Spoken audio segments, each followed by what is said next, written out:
The backseat seatbelt of my car is buckled every morning. I drive alone. 2019 Honda Civic. One car. One driver.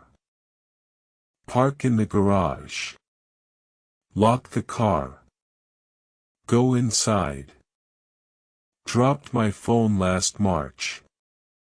Reached back. Hand hit the buckle.